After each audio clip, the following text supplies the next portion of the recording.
So I asked you guys to give me some of your burning questions with regard to the Karen Read case, and you were like, no problem, Sparrow, we gotcha.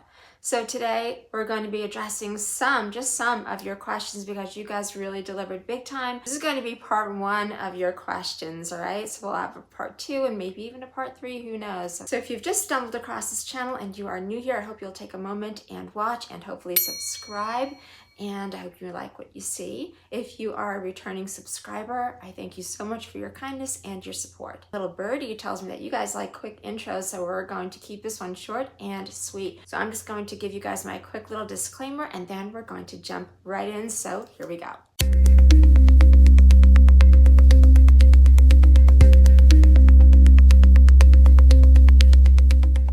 Okay, friends, we're going to start out with question number 1. And this viewer or subscriber asked a question that literally jumped out at me.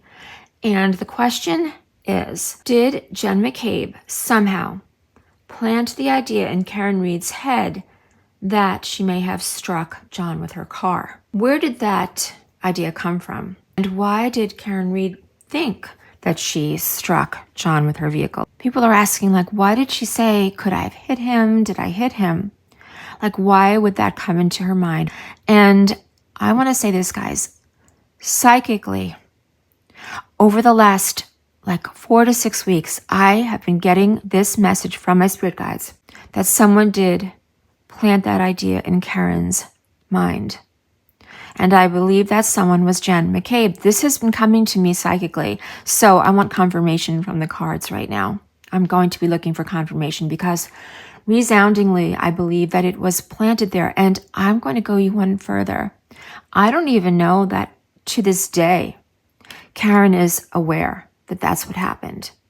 Because when she arrived at 34 Fairview the morning of the 29th, she was so upset and nervous and really beside herself that she was unaware of a lot that was being said to her.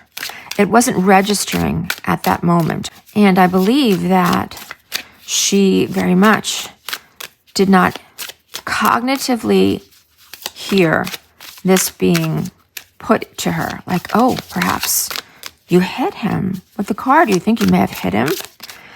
And of course, we're never going to get an admission of that from the person or persons who may have planted that idea there, who may have been responsible for her thinking that. Oh, we had 3. Wonderful. We had 3 just fly out. All right.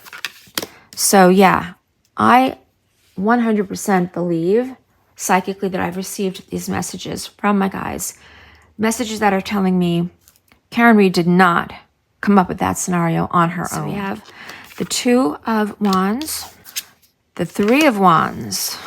Lots of wands here, guys.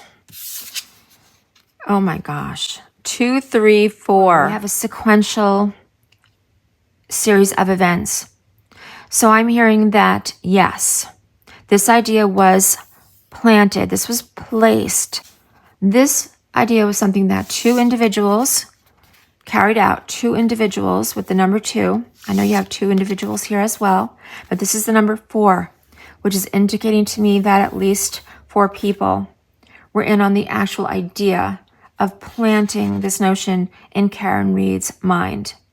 But 2 people were responsible for carrying it out.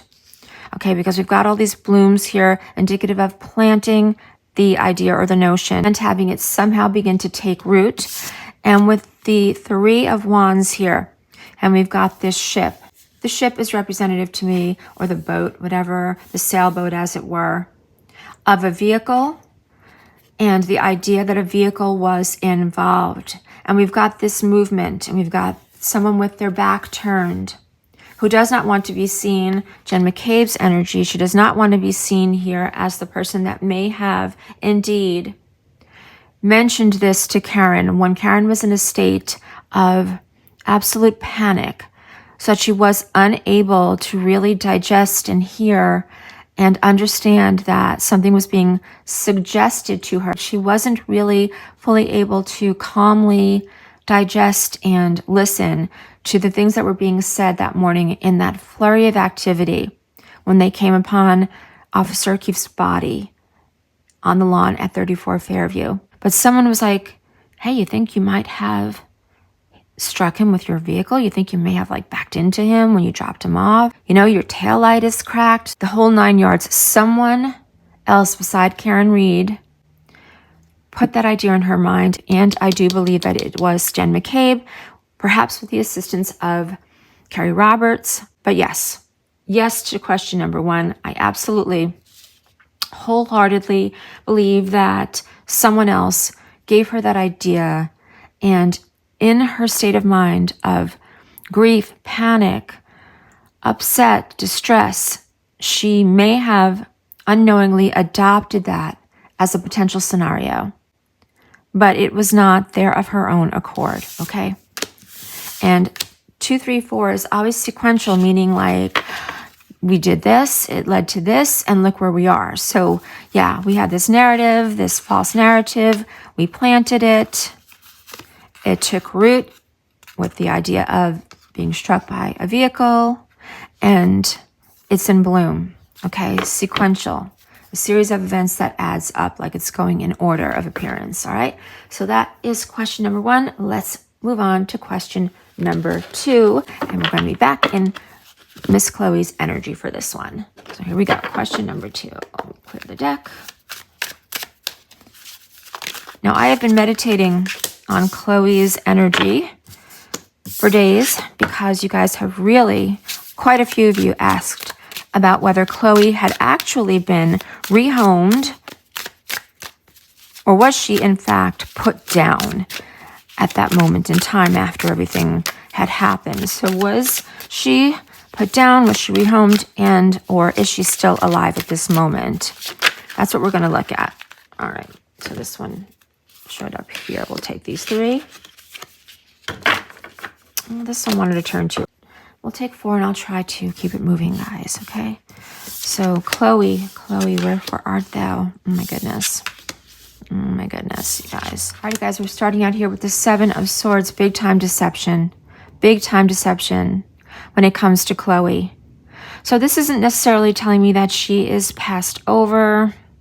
I'm going to refer to this card. I don't know if you remember having seen this in my prior reading. When it comes to reading animals' energy, I sometimes go with yes, no directives as provided to me by my spirit guides. And this was originally having to do with Chloe's energy. So when the answer was going to be yes, we would look for swords, wands, odd numbered cards, pages, and kings. For no, all cups, pentacles, even numbered cards, knights, and queens. So let's see. So is Chloe still alive? Then we go into the odd. So we've got 7, 3, and 7 again as odd, and only 1 even number. So right now it's looking like, yes, she is still alive. We don't have any pages or kings or any court cards that came out for this portion of the question. So I'm hearing yes, Chloe is still alive at this moment, which would also correlate to was she put down, meaning that no, she was not put down. She is still alive at this particular moment in time. I'm hearing yes, she was still alive.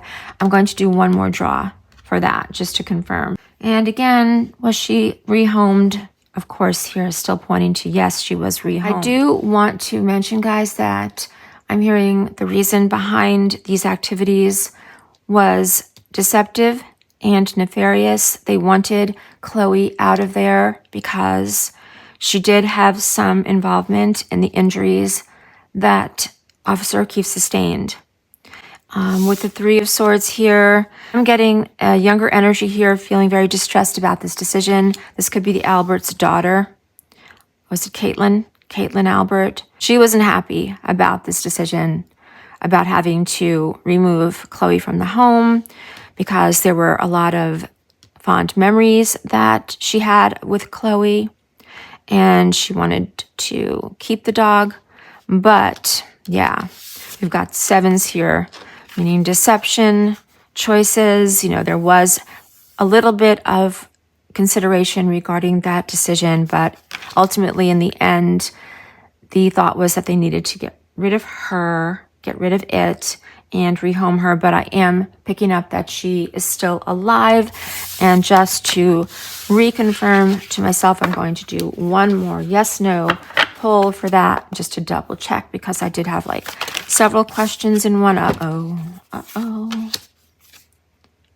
Okay, good. I thought for a second that was the death card. Okay, so we have the King of Wands and the Hermit.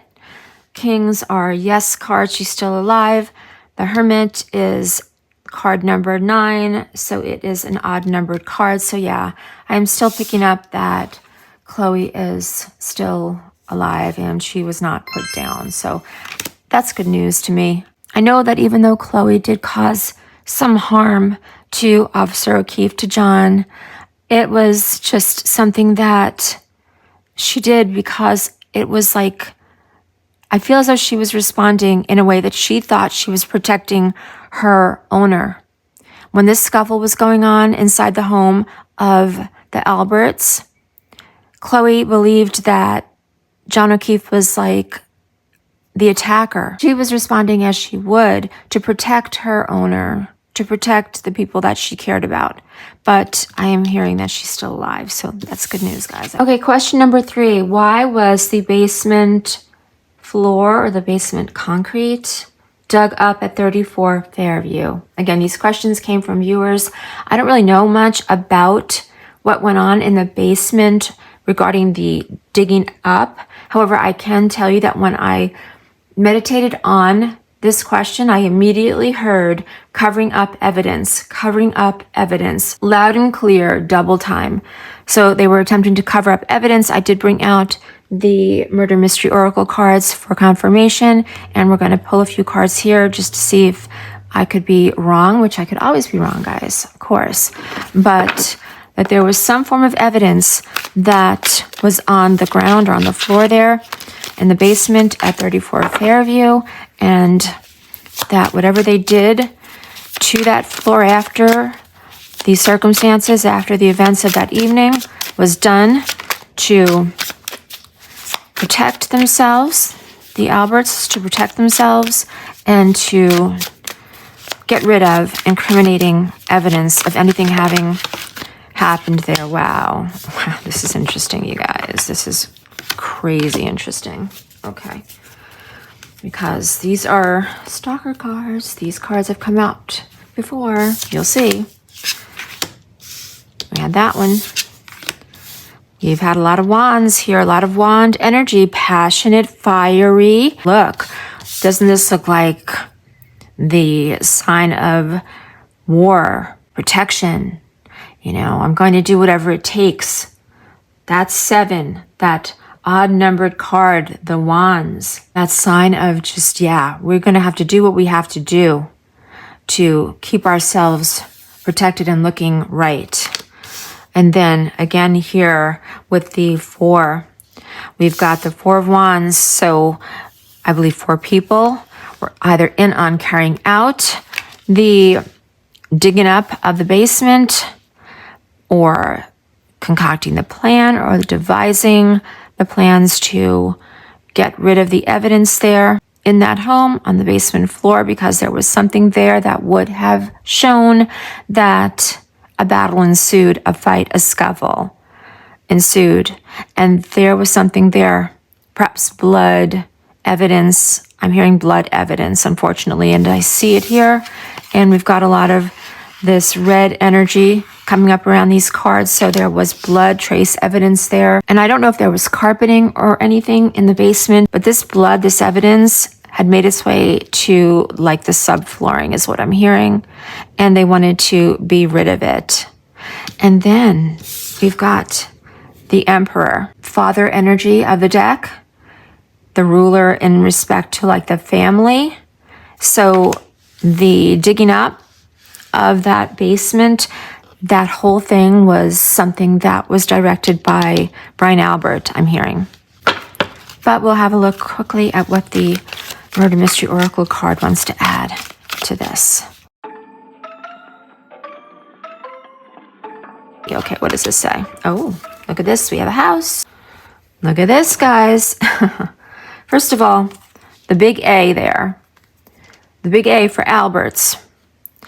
A closer observation of the victim's living space may provide clues. Okay, the victim's home may also have clues to what went on. However, the fact that I'm seeing a house here is just doubling down on the fact that something happened in that house at the Albert's house there. Okay, I want to pull one more. I want to pull one more card here for this.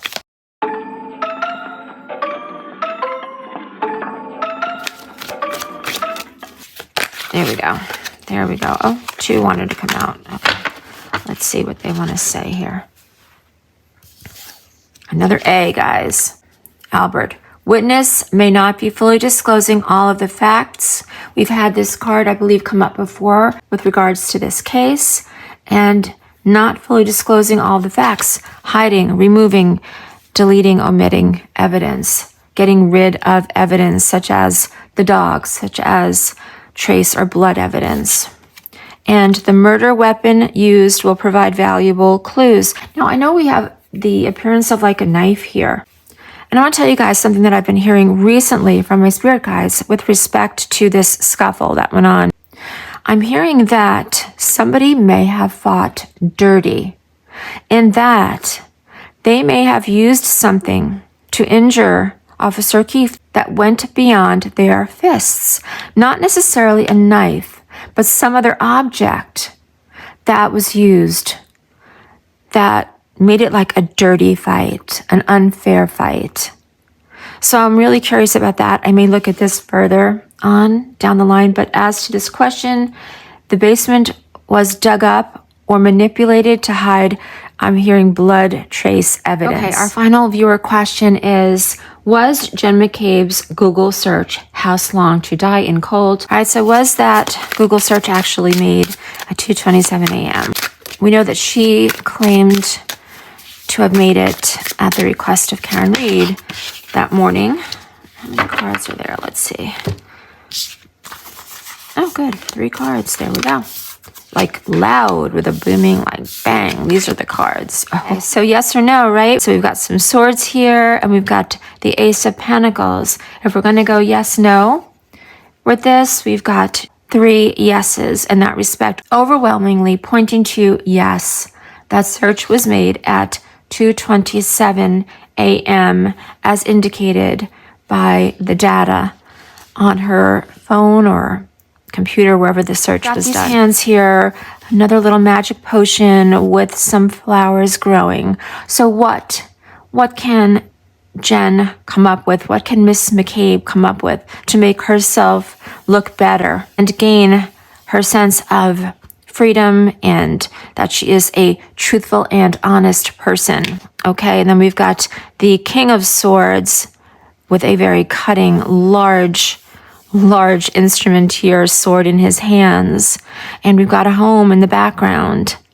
Okay, this search was done in the house, in the home. Can you see that there in the background? However, look at this. The King and Queen of Swords. Jen McCabe thinks very highly of herself. She feels as though she is like Canton royalty, so to speak. And look at this smugness on the face, her holding this sword, wielding this weapon. She's sitting there like, I didn't do anything wrong. I didn't do anything wrong. Well, you did. You did, Miss McCabe. You made that search exactly when the computer, exactly when the cell phone data indicates that you did at 2:27 a.m. Exactly as indicated. Because you wanted to know, because you already knew. She already knew. I don't know why I'm speaking directly to her. I think it has to do with this card. I feel as though she's looking at me, her energy is looking at me, and I'm telling her directly, like, you already knew exactly what was going on. And you got on that stand. You sat there on that stand smugly. Just lying, fibbing, telling untruths, just to make yourself come out smelling like a rose. But the proof is right here from the tarot. the truth is told. Okay, guys, now before I close out, I just wanted to address one thing, and this has come up as a question as well, and something that I think a few of you have been curious about. And that has to do with whether or not a specific psychic can receive an unbiased response from the cards or from their spirit guides if the reader has already formed an opinion as to the question.